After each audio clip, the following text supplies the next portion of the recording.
Como les mencionaba en la dirección,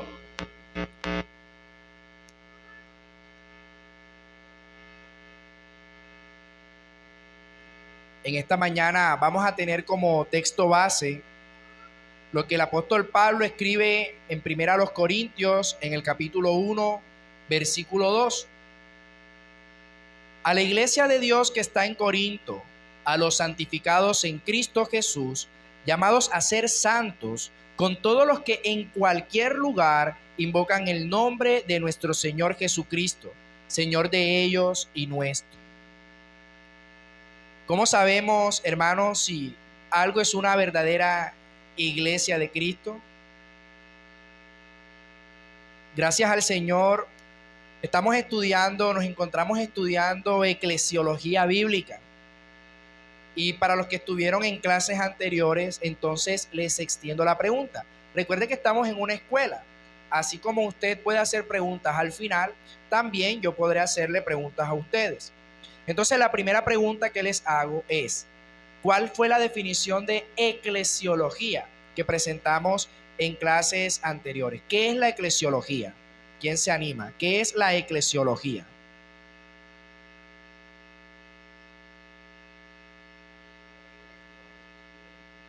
En síntesis, el estudio de la iglesia.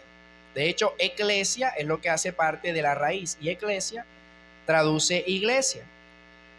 Y complementamos esta definición diciendo que estudia su nombre, estudia su origen, su descripción, su naturaleza, su gobierno, su autoridad, su liturgia, su misión, su poder, su fuerza y su final. El Señor nos ha permitido avanzar ya en nuestras primeras 2 clases. Ya llevamos 2 clases de esta serie sobre la doctrina de la iglesia. Y siempre, hermanos, siempre es importante recordar que hemos comenzado este estudio con una convicción profunda. ¿Y a qué convicción me refiero? La iglesia contemporánea, es decir, en nuestros días, en el presente, la iglesia está sumida en una gran ignorancia con respecto a su identidad. Hoy en día muchos no entienden lo que la Biblia enseña acerca de lo que significa ser iglesia. Así que la identidad, la estructura, el propósito de la misma y todo lo que mencionamos anteriormente son temas que han quedado en el olvido, en el desorden. Y es por ello que en nuestra primera clase, que fue introductoria, presentamos 4 razones por las cuales debemos estudiar eclesiología. No sé si la recuerdan. 4 razones por las que debemos estudiar eclesiología. Entonces, ¿por qué debemos estudiar la eclesiología? Exactamente, por la ignorancia en la que está sumida la iglesia contemporánea. Vivimos en tiempos en donde muchos confiesan a Cristo, pero desprecian a la iglesia. Ya nuestro hermano lo decía, no, yo creo en Cristo, pero no en la iglesia. Esto es un desconocimiento de lo que enseña la Escritura. ¿Cuál fue la segunda razón?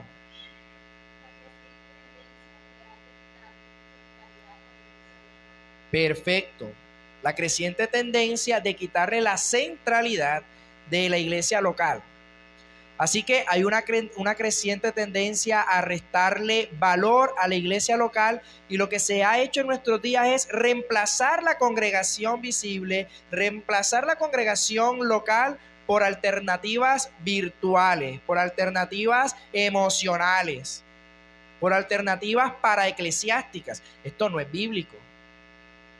La iglesia debe estar congregada, no conectada. La tercera razón, la necesidad de establecer iglesias locales bíblicas. No es una opción, no es un capricho, es una necesidad. Eso hace parte del diseño de Dios. Y por último, vimos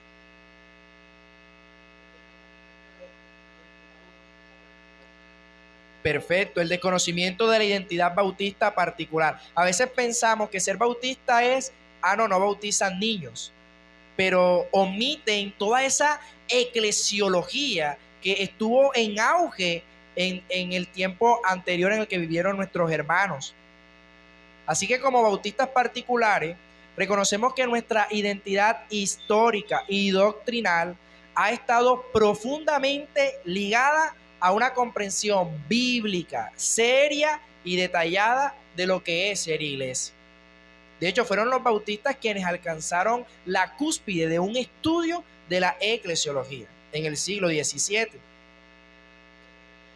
En nuestras clases anteriores vimos también que aunque hay una sola iglesia verdadera, esta puede y debe ser entendida desde distintos aspectos. Presentamos a la iglesia como la iglesia militante y también como la iglesia triunfante. Esto dependiendo de su estado en el tiempo o en la eternidad. Hablamos también de la iglesia como visible e invisible. Y esto según su manifestación externa o su realidad espiritual. Y por último, hablamos de la iglesia como organismo y como institución. Y esto según su esencia viviente o su forma organizada en este mundo. Estudiamos también, que fue la clase anterior, el párrafo 1, el cual nos mostró a la iglesia invisible. ¿Qué es la iglesia invisible? Entonces, de lo que aprendimos en la clase anterior, ¿cómo definirían en sus palabras la iglesia invisible? Y esta es una pregunta para ustedes. ¿Qué es la iglesia invisible? Perfecto. Es el número completo de los elegidos en Cristo. Eso es la iglesia invisible. Hoy vamos a dar un paso más en nuestro estudio, en nuestras clases, y nos acercaremos al párrafo 2. Y aquí entonces ya se introduce la dimensión visible de la iglesia, lo que nosotros llamamos iglesia local. Ya hablamos de la iglesia invisible, que también la llamamos universal, y que en la confesión aparece católica. Hoy vamos a hablar entonces de la iglesia visible, que pudiésemos tener como sinónimo iglesia local. Entonces, hoy vamos a ver qué dice la Biblia sobre quiénes deben componer esas congregaciones que llamamos iglesia. Y hermano, antes de continuar es importante hacer una aclaración necesaria. Para estas escuelas nos estamos apoyando en la Confesión Bautista de Fe de Londres de 1689. Y siempre es importante aclarar que no hacemos esto porque pensemos que la confesión tiene más autoridad o más importancia que la Biblia. De ninguna manera. Nosotros entendemos que la Escritura es nuestra única autoridad, es nuestra única regla infalible. Porque de hecho, cuando comenzamos a estudiar la confesión, ¿cómo la definimos? Como una herramienta. Y una de las características que mencionamos es que es falible. Es solamente una herramienta con fines académicos que nos ayuda en nuestra comprensión de la Escritura. Pero si usted se da cuenta, todo lo que aparece allí en la confesión está sustentado con textos bíblicos. Y no es que nuestros hermanos dijeron algo y luego buscaron versículos para apoyar eso que dijeron. No, sino que hay un tema y ellos buscaron qué dice la Escritura acerca de ese tema y luego lo presentan de manera parafraseada. Y eso es importante saberlo distinguir y aclarar. Así que hacemos uso de la confesión porque nos parece un documento útil, un documento histórico y un documento cuidadosamente bíblico que nos ayuda a entender y articular lo que la palabra de Dios enseña sobre la iglesia. Pero queda claro que seguimos el principio de sola escritura. La Biblia es nuestra única autoridad. Nosotros no queremos ser iglesia como dijeron hombres en el pasado. Nosotros queremos ser iglesia como Dios lo revela en las Escrituras. Esa es nuestra intención. Esa es nuestra meta. Ahora, teniendo en cuenta lo que hemos mencionado hasta ahora y que nos centraremos en el párrafo 2, yo quisiera presentarles una propuesta de título para nuestra escuela. Y este título será Santos Visibles, porque todo el párrafo gira en torno a este término.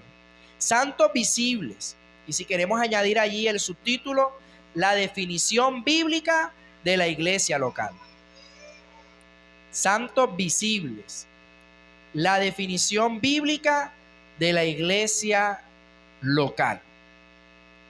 Y nos vamos a acercar a este estudio por medio de dos preguntas fundamentales. Vamos a ver primero qué es una iglesia local, que de hecho es lo que define la confesión en la parte final. Recuerde que la confesión se divide con unos numeritos pequeñitos. En este caso solo hay dos numeritos. Entonces el número 2 es el que nos presenta esa definición general de lo que es una iglesia visible o iglesia local. Y el segundo punto que hoy veremos es quiénes son los santos visibles, porque vamos a ver que la definición es sencilla. ¿Qué es una iglesia local? Aquellas congregaciones que están compuestas por santos visibles. Entonces en el segundo punto hablaremos de quiénes son los santos visibles. Y eso tiene que ver con el primer numerito que presenta la confesión. Ya esto tiene que ver con una definición más específica, más particular. Entonces, mis hermanos, veremos dos puntos. Primero, ¿qué es una iglesia local? Y segundo, ¿quiénes son los santos visibles? El Señor nos conceda claridad, humildad, convicción al acercarnos a estas verdades, y no solo para entenderlas, no solo para comprenderlas, sino para vivirlas como miembros fieles de la iglesia que Cristo prometió edificar, porque es el Señor quien edifica la iglesia. Y quisiera también hacer aquí un paréntesis, hermano. Al final, yo me tomé el trabajo de hacer una serie de preguntas para ustedes. Entonces es importante que preste usted atención, porque al final le voy a estar preguntando. Porque la idea de estar acá no es solamente escuchar, sino también aprender para que podamos aplicar. Porque ¿cómo vamos a aplicar y vivir algo que se nos olvida? ¿Y cómo vamos a olvidarlo en un mismo instante, en un mismo momento? Entonces, le hago ese paréntesis para que no le tome por sorpresa. Ay, no dijo nada, hermano, que iba a preguntar. Bueno, ya sabe que le estaré preguntando. Entonces, leamos una vez más el texto del cual partimos. Primera a los Corintios 1, versículo 2. A la iglesia de Dios que está en Corinto, a los santificados en Cristo Jesús, llamados a ser santos, con todos los que en cualquier lugar invocan el nombre de nuestro Señor Jesucristo, Señor de ellos y nuestro. Recuerde que fue el texto que citamos en la dirección. Vamos a hablar un poco de él y cómo nos sirve también para introducir este tema de la iglesia visible. Si nos vamos al contexto, antes de que el apóstol Pablo comience a corregir los desvíos de la iglesia en Corinto, él se toma el tiempo de recordarle a estos hermanos, se toma el tiempo de recordarle a esta congregación de la belleza que hay en la iglesia. La belleza de lo que ellos son como congregación. Si se da cuenta, aunque en esta carta él luego va a exhortarles, él no comienza así. Pablo no inicia con reproches. Él inicia con afirmaciones que exaltan la naturaleza gloriosa de la iglesia local. Ahora, dentro de lo que se deja ver en el pasaje, la iglesia es bella, primero porque es de Dios. La iglesia es bella porque es de Dios. La iglesia no le pertenece a un líder, no le pertenece a una denominación, sino al Dios vivo y verdadero. Y eso reviste de belleza a la iglesia. Y también es bella porque está compuesta por los que han sido santificados en Cristo Jesús. Es decir, aquellos que han sido apartados por Dios para Él. Recuerde que eso significa santificar, apartar para sí.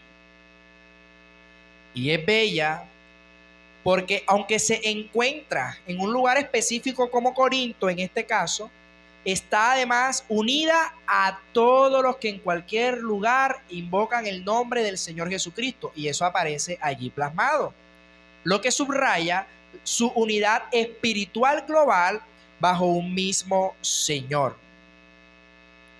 Pero Pablo introduce una distinción importante y fue lo que les mencionaba. Esta iglesia que ya ha sido santificada en Cristo, esta iglesia que ya ha sido apartada, en ese sentido ya es santa, también es llamada a ser santa. Y aquí entonces se nos presentan las dos dimensiones de la santificación de la vida cristiana. Y recuerdo que en domingos anteriores hablamos un poco de esto, si no estoy mal, en un sermón. Por un lado, nosotros entendemos que la Escritura nos presenta una santificación definitiva. Una santificación ya realizada por la obra de Cristo. Y por otro lado, tenemos una santificación que llamamos progresiva. Y esta implica un llamado a crecer en obediencia, a crecer en separación del pecado. Entonces, una cosa es santificación definitiva, algo que ya se ha alcanzado, y otra cosa distinta es santificación progresiva, algo que hacemos en nuestra vida práctica. Y esta doble realidad que se deja ver en el pasaje también nos sirve, también nos ayuda a comprender los dos aspectos con los que estamos estudiando la doctrina de la iglesia. ¿Cuáles son estos dos aspectos? La iglesia invisible, la que ya es santa, y la iglesia visible, la que está llamada a ser santa. Así que la iglesia invisible es santa en su esencia. ¿Por qué? Porque la iglesia invisible es santa en su esencia. Porque está compuesta únicamente por los escogidos, como nos decía nuestra hermana al inicio, por todos los santificados. Sin embargo, la iglesia visible, aunque también está compuesta por aquellos que han sido santificados en Cristo, es también llamada a crecer en santidad visible y práctica por medio de la obediencia de la palabra, por medio de la obediencia del Señor. En una iglesia local no se garantiza que todos sean verdaderos creyentes. En cambio, en la iglesia universal sí. En nuestra clase anterior profundizamos precisamente en el carácter de la iglesia invisible. Vimos cómo los reformadores hablaron de la iglesia invisible y visible, no como si se tratara de iglesias distintas. Nosotros no estamos separando la iglesia, sino como dos aspectos de una misma iglesia. Y por eso Pablo escribe de esta manera a los Corintios. Pero es solo una iglesia, la iglesia de nuestro Señor. Ahora, como ya mencionamos, nos estamos guiando de la confesión, y si tenemos en cuenta la estructura de la confesión, este capítulo nos presenta una división natural, y es lo que estamos tratando de hacer, ser fieles a lo que la confesión con base en la Escritura está presentando. En el párrafo 1 que ya vimos, se trata el tema de la iglesia invisible, la que está compuesta por el número de los elegidos en Cristo, la esposa del Cordero, el cuerpo de Cristo. Ahora, a partir del párrafo 2, que es en el que hoy nos vamos a adentrar, vamos a comenzar a estudiar la iglesia visible. Es decir, esa expresión terrenal, organizada y local del pueblo de Dios en este mundo. Entonces, nos acercamos hoy a esta gran verdad, la iglesia visible. Y nos preguntamos, ¿qué es una iglesia local y quiénes deben formar parte de ella? Aunque el párrafo 1 del capítulo 26 describe de manera específica y detallada la naturaleza de la iglesia invisible, esto no significa que los demás párrafos ya no vayan a hablar más de la iglesia invisible, o que no contenga referencias o implicaciones relacionadas con ella, porque recuerde que se trata de una sola iglesia. Y por eso es que es muy importante insistir y mantener siempre clara la distinción entre iglesia invisible e iglesia visible. Recordemos brevemente lo que afirmamos sobre la iglesia invisible, antes de adentrarnos en el párrafo que nos compete. La iglesia invisible está compuesta por el número de los salvos en Cristo, eso nos queda claro, aquellos por los que el Cordero entregó su vida, es su cuerpo, es su pueblo, es su rebaño, es su esposa, es la iglesia que está siendo reunida de todas las generaciones y de todos los pueblos y de todos los tiempos.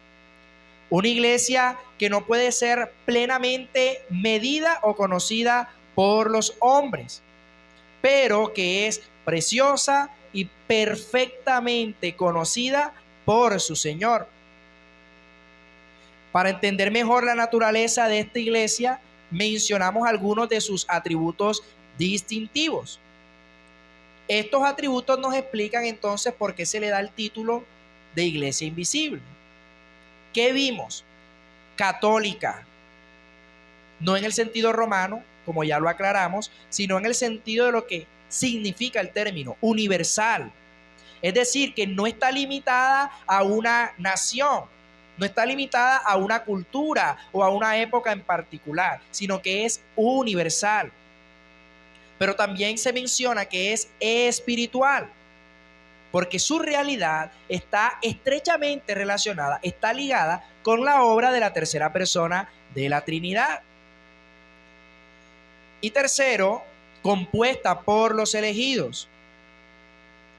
Y aquí es importante hablar de los elegidos no solo en un sentido presente, sino todos aquellos que han sido, son o serán salvados por Cristo y unidos a Él. Entonces, en palabras del párrafo 1, ¿qué es lo que nos dice? La Iglesia Católica o Universal, que con respecto a la obra interna del Espíritu y la verdad de la gracia puede llamarse invisible, se compone del número completo de los elegidos que han sido, son o serán reunidos en uno bajo Cristo, su cabeza, y es la esposa, el cuerpo, la plenitud de aquel que todo lo llena en todo. Entonces, presentado este recorderis, vamos entonces a avanzar y considerar ese otro aspecto de la iglesia, y no menos importante. Es decir, la iglesia visible. Quisiera que algún hermano me asistiera con la lectura del párrafo 2.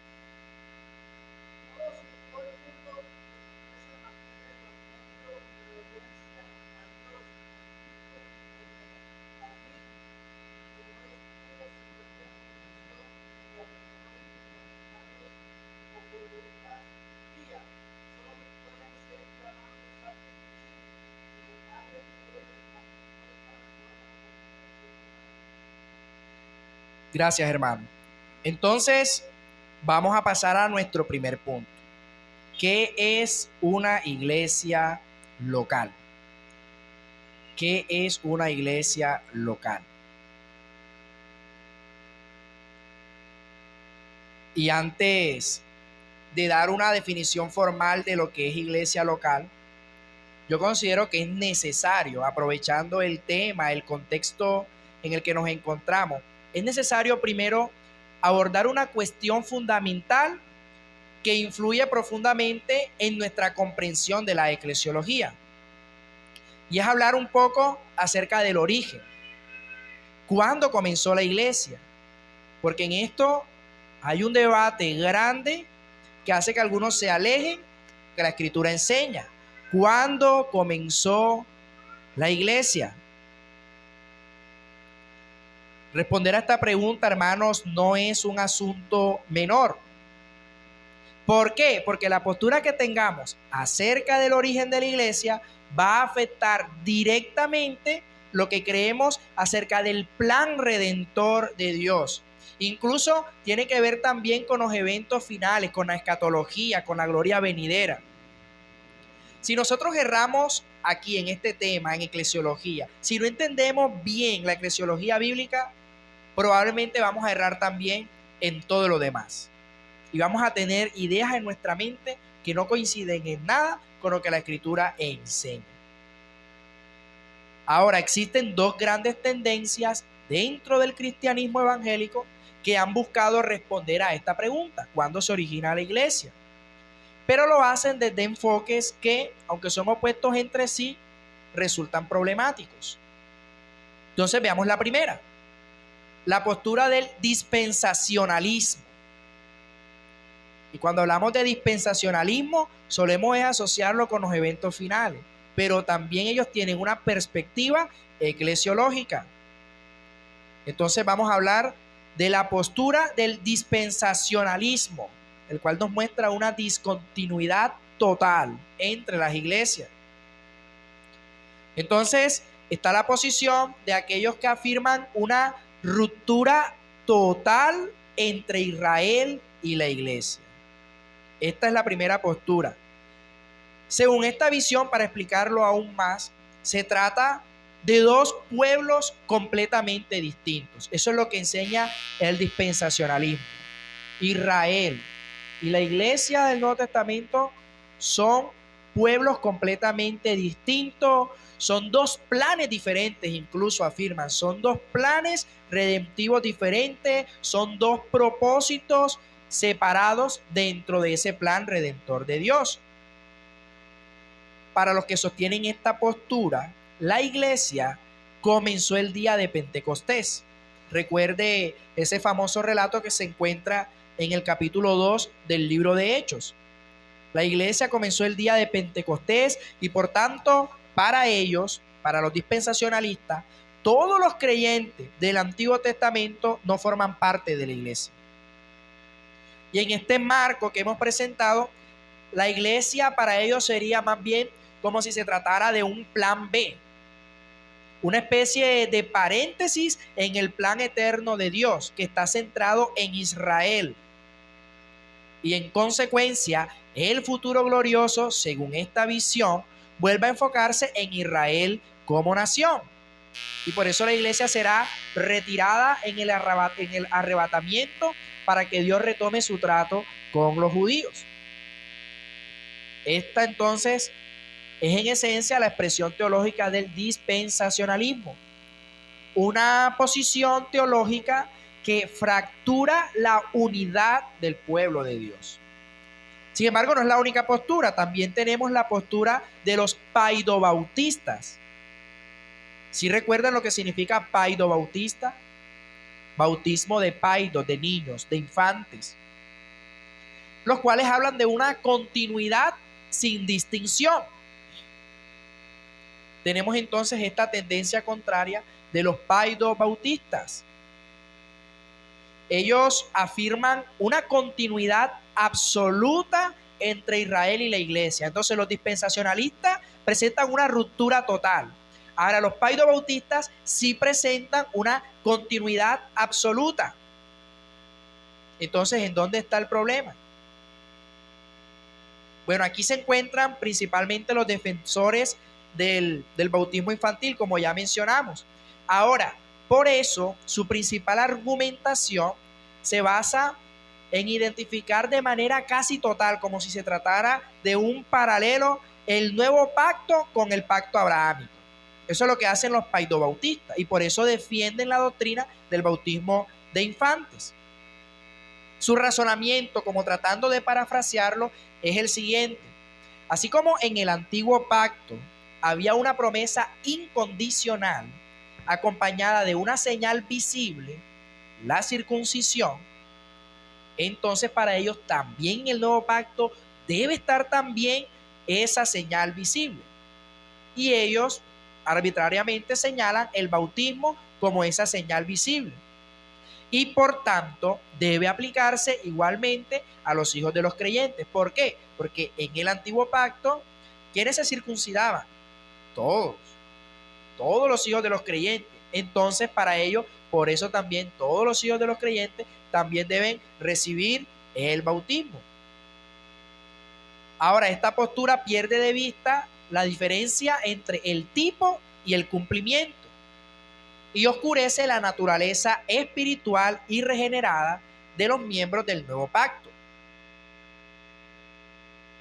Y vamos entonces a hablar de una tercera postura, que sería la comprensión bíblica que nosotros tenemos acerca del inicio, acerca del origen de la iglesia. ¿Qué es lo que entendemos nosotros? Y para hablar de la respuesta bíblica, debemos hacer una distinción crucial. debemos diferenciar entre la iglesia como pueblo de Dios, la iglesia como pueblo de Dios, es decir, la universal que ha existido desde la caída misma, que está unida en la promesa redentora, y distinguir esta iglesia de la iglesia como institución visible y organizada, la cual sí comienza a existir en el contexto neotestamentario. Comienza a existir tras la resurrección de Cristo. Esta distinción de la que estamos hablando nos permite ser fieles a toda la enseñanza bíblica. Por un lado, nosotros entendemos, reconocemos que Israel era un tipo de la iglesia. Y entendemos asimismo que la iglesia del nuevo pacto es el cumplimiento del pueblo de Dios redimido. Y por otro lado, afirmamos que la iglesia como institución local, es decir, bajo el gobierno de Cristo y sus apóstoles, con sus ordenanzas oficiales y disciplina, es una realidad que emerge en el Nuevo Testamento, que emerge después de esta obra de nuestro Señor Jesucristo. Y esto Pablo lo explica claramente en Efesios. Si quiere, vaya conmigo al capítulo 2 de la carta a los Efesios, versículo 20. Efesios 2:20. ¿Qué nos dice este versículo? Efesios capítulo 2, versículo 20.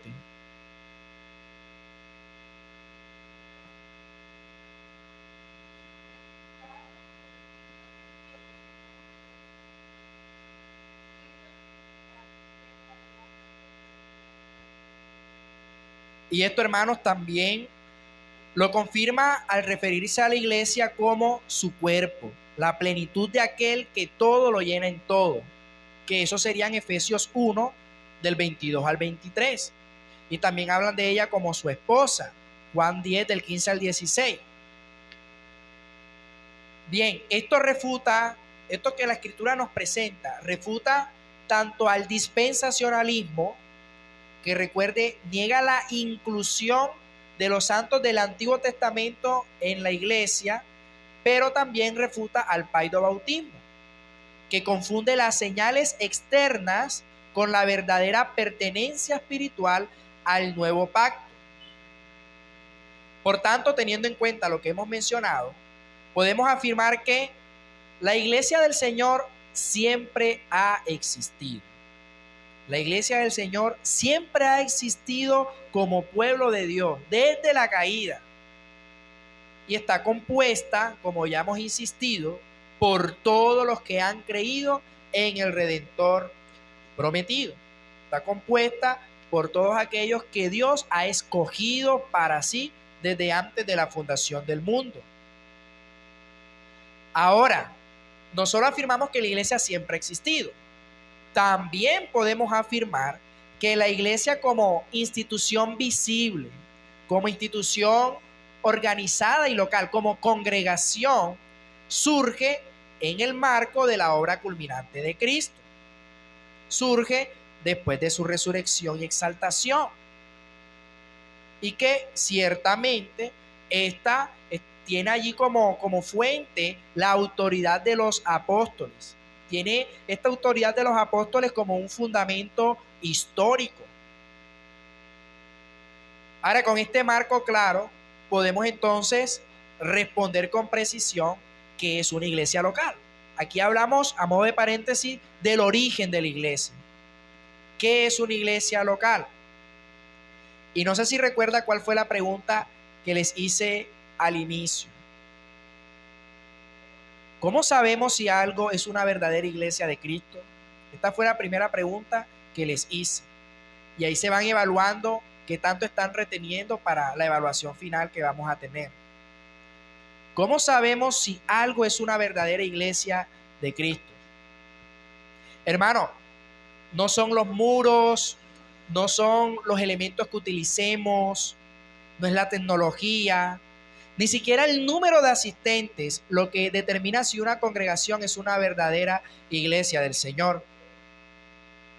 Tampoco el reconocimiento público o el reconocimiento legal. o el hecho de que exista un liderazgo visible. Ninguna de estas cosas lo determina. Lo que hace a una iglesia es su composición espiritual y visible. Eso es lo que hace a una iglesia. Su composición espiritual y visible. ¿Quiénes son las que la integran? ¿Qué creen? ¿Cómo viven?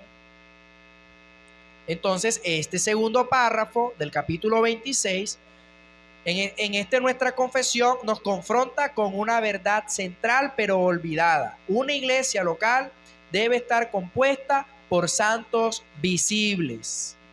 Una iglesia local debe estar compuesta por santos visibles. Eso es una iglesia local. Ya hablamos de la iglesia universal en la clase anterior. Son todos los escogidos de todos los tiempos. Iglesia universal. ¿Cuál es la iglesia visible o la iglesia local? Si lo queremos usar como sinónimo. Aquella que está compuesta por santos visibles. Y si se da cuenta, así lo presenta también la confesión. No la que está conformada por perfectos, no. No la que está compuesta por celebridades religiosas, no. Sino la que está compuesta por hombres y mujeres que profesan la fe en el Evangelio, que viven en obediencia al Señor Jesucristo y cuya vida no contradice públicamente lo que confiesan.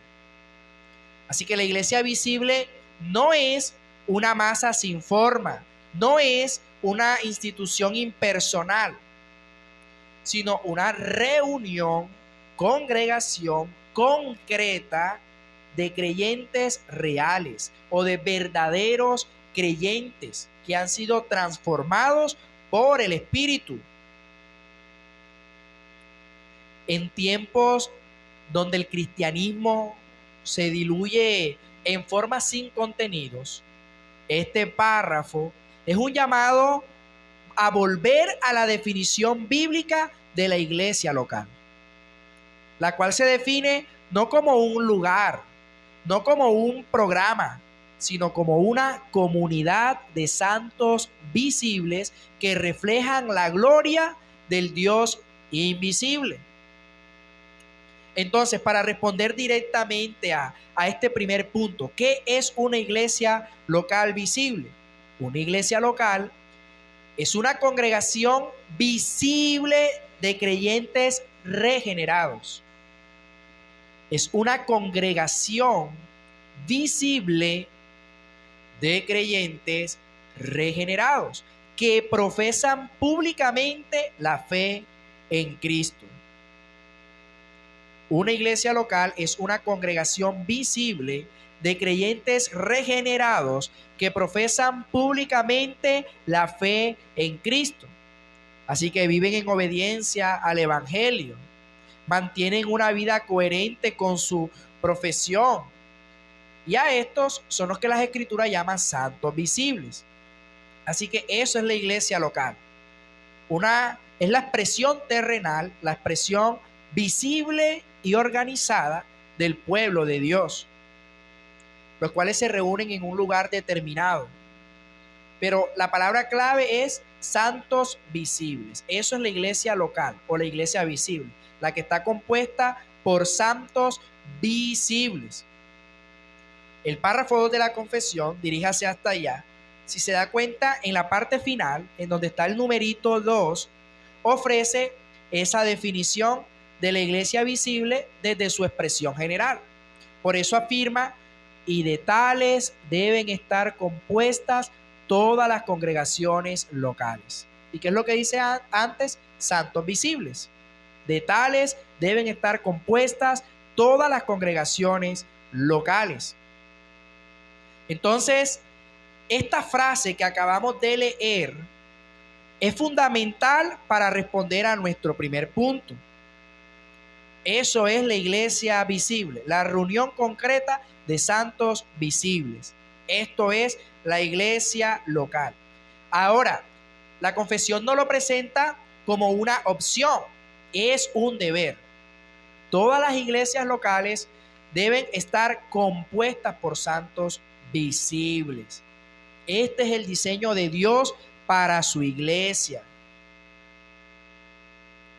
Esto nos ayuda también a hacer una afirmación importante y necesaria.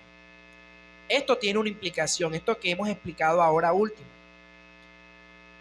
Si en un lugar que se hace llamar iglesia, si en un lugar no hay santos visibles, no hay iglesia del Señor.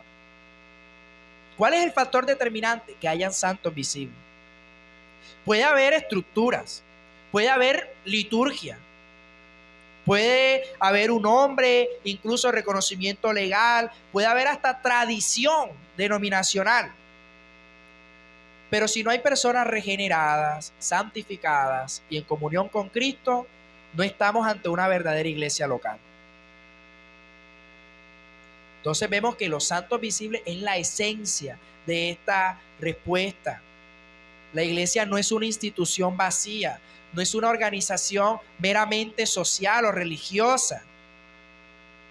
La iglesia visible existe porque en ella se congregan los que son verdaderamente pueblo del Señor. Y esto es lo que nos permite entender que una iglesia local puede existir incluso sin tener un nombre oficial, porque eso tampoco es el factor determinante. Aún sin un nombre oficial puede haber iglesia del Señor. Aun cuando no tenga un reconocimiento del gobierno, aun cuando no tenga un estatus legal. Pero lo clave, siempre y cuando esté compuesta por santos visibles que se reúnen bajo el señorío de Cristo y conforme a su palabra, son iglesia del Señor. Y de tales deben estar compuestas todas las congregaciones locales. No solo como definición, sino también como una meta para nuestras iglesias. Porque como iglesia a eso es a lo que aspiramos. No a tener a una cantidad y cantidad de personas, pero que en su interior no ocurre regeneración. La meta es que nuestra congregación esté compuesta por santos visibles. No sumar personas por sumar. Bien, en este tiempo, en este contexto de confusión eclesiológica, esta verdad debe ser recuperada y proclamada con claridad. La iglesia, hermanos, la iglesia visible, no se mide por su tamaño, no se mide por sus programas o por su visibilidad pública. La importancia de la iglesia local se mide por la realidad espiritual y doctrinal de quienes la componen. Eso es lo más importante. Bien, habiendo definido qué es una iglesia local o visible, es decir, una congregación de santos visibles, nos queda pendiente nuestro segundo punto, el cual también es necesario. ¿Quiénes son los santos visibles? Y esto pues vamos a abordarlo de manera más breve, ya que la misma confesión nos presenta esa descripción particular. Bien, ¿quiénes son entonces aquellos que hacen parte de la iglesia visible del Señor? Ya la respuesta es clara. Los santos visibles, aquellos que poseen ciertas características bíblicamente definidas. ¿Y esto por qué es importante, hermanos? Porque nos aparta de esa noción errónea común en el catolicismo romano y en muchas iglesias nominales, de que la iglesia se define principalmente por su jerarquía, por su liturgia o por su estructura externa. Personas que se congregan en el lugar muchas veces no son considerados como iglesia. La confesión, fiel a las escrituras, nos enseña que la verdadera iglesia visible está compuesta por personas regeneradas. Y esto también es clave. Personas que han creído en Cristo. Personas que lo siguen de manera pública y coherente a esa confesión. Bien, hermanos, entonces pasemos a considerar esta definición más específica de lo que es una iglesia local. Para ello, pues nuestra referencia serán las características que identifican a los santos visibles, tal como lo enseña la confesión. Lo primero, santos visibles, primero, poseen una fe profesada.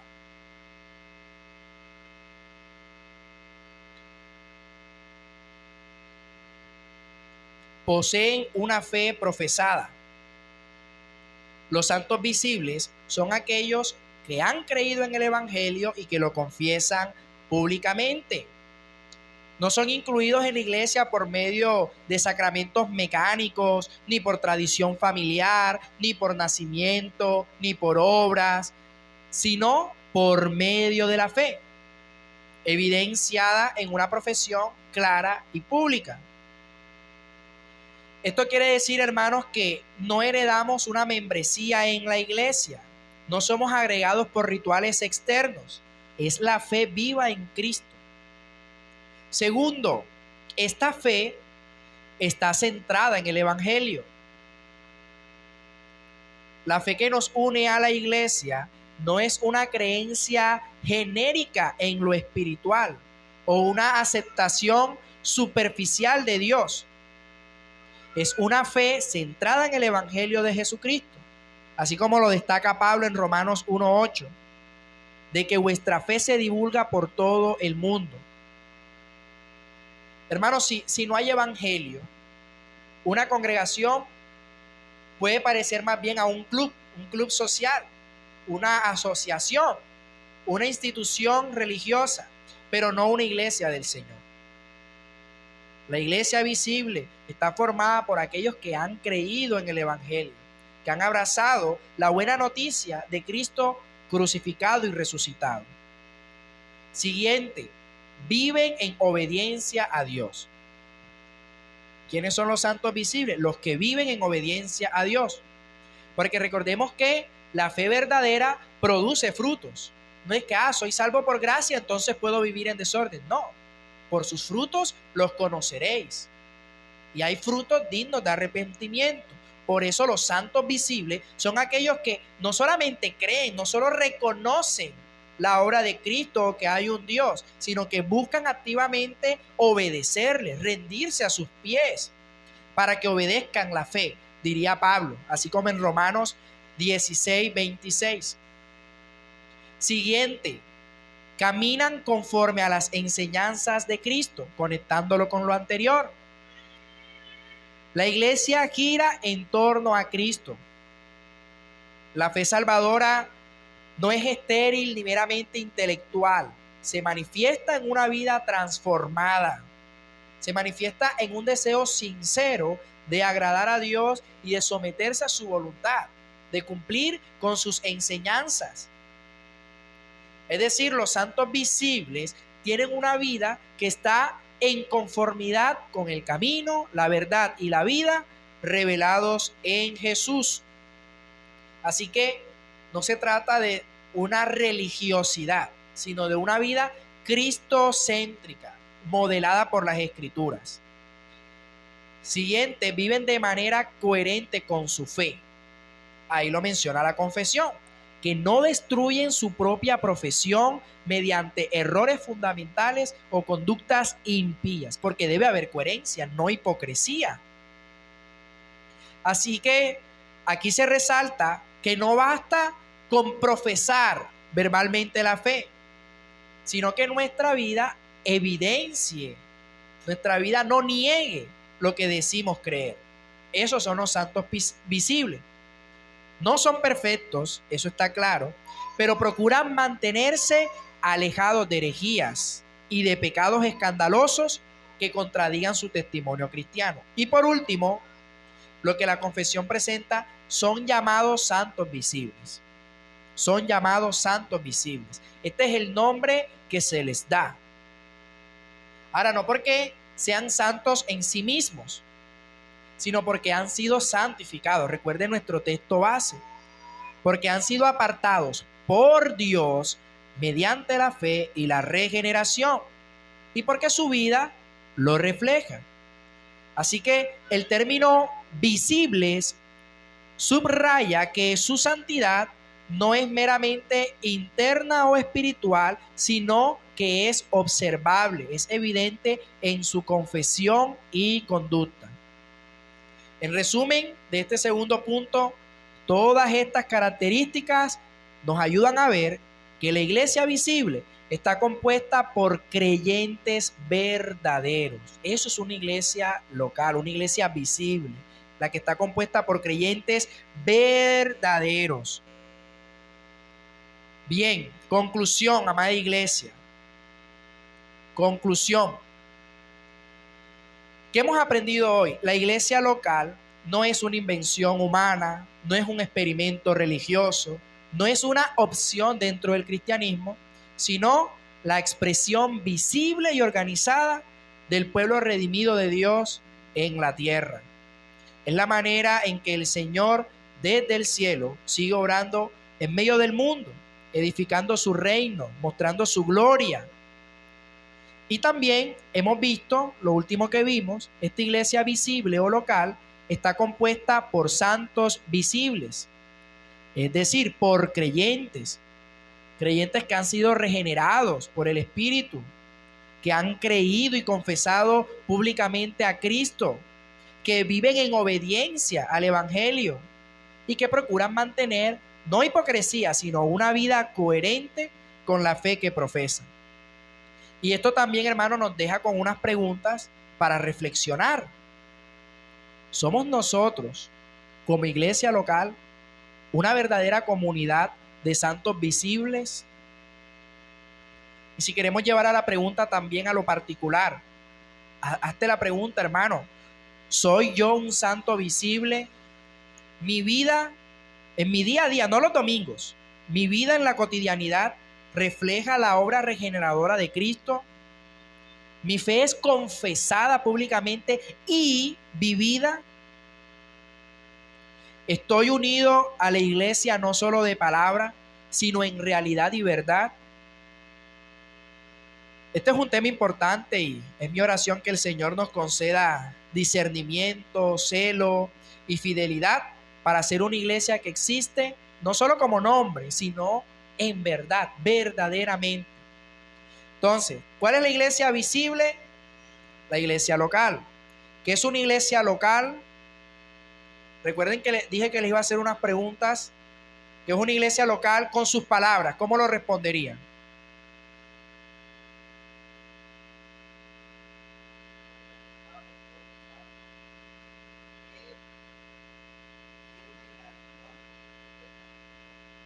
Perfecto. La que está compuesta por los santos visibles, creyentes regenerados que profesan a Cristo. Ahí se enumeran ya de manera más específica estas características. Bien, hermanos, ¿tienen alguna pregunta o puedo yo pasar a hacer las mías? Vamos a escoger aquí una aleatoria. ¿Qué significa que una iglesia esté compuesta por santos visibles? ¿Qué significa? Bueno, esto está asociado con lo que acabamos de decir. Vamos a escoger otra. ¿Cuál es la diferencia? Ojo, note bien la pregunta. ¿Cuál es la diferencia entre la iglesia invisible y la iglesia visible? Son dos iglesias distintas. ¿Quién se anima a responder?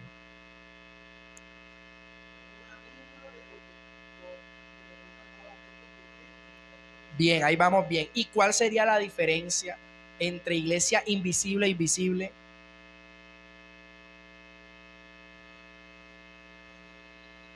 Por acá.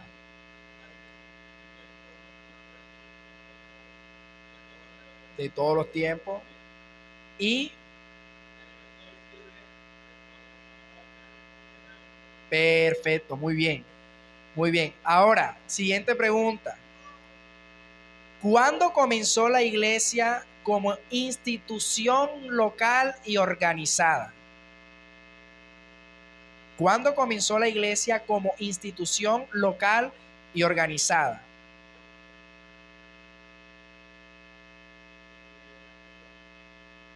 Como institución. Excelente, muy bien. Recuerde que debemos distinguir estos dos aspectos de la iglesia. Muy bien. Esta pregunta es verdadero o falso. Solo van a decir verdadero o falso. Cuando yo termine de leer y les pregunte, ustedes dicen para ver si estamos allí unánime o qué. Dice, la iglesia visible está compuesta por cualquier persona que asista a las reuniones sin importar su fe o conducta. ¿Verdadero o falso? Falso. Muy bien, falso. Y por último, la última pregunta, no puede ver su cuaderno. En el segundo punto mencionamos varias características de los santos visibles. Usted va a mencionar al menos 2 características de las que recuerda. ¿Qué es un santo visible? Mencionamos 6. La confesión presenta 6. Entonces, 2 características que debe tener una persona para ser considerado un santo visible. Que haya coherencia en su vida, muy bien. ¿Qué otra característica? Profesión de su fe en Jesucristo, muy bien, excelente. Bien, mis hermanos, les queda un compromiso también, una tarea para la siguiente clase, y es aprender nuestro texto base. Primera a los Corintios 1:2. Deben memorizarlo porque el hermano que viene, yo le voy a recordar que les pregunte antes de la escuela. ¿Por qué? Porque la siguiente escuela está muy conectada, tanto así que lo más probable es que este sea el mismo texto base de la siguiente escuela. Entonces, el compromiso es memorizar Primera a los Corintios, capítulo 1, versículo 2. No sé si alguien tiene alguna pregunta o quedó todo claro.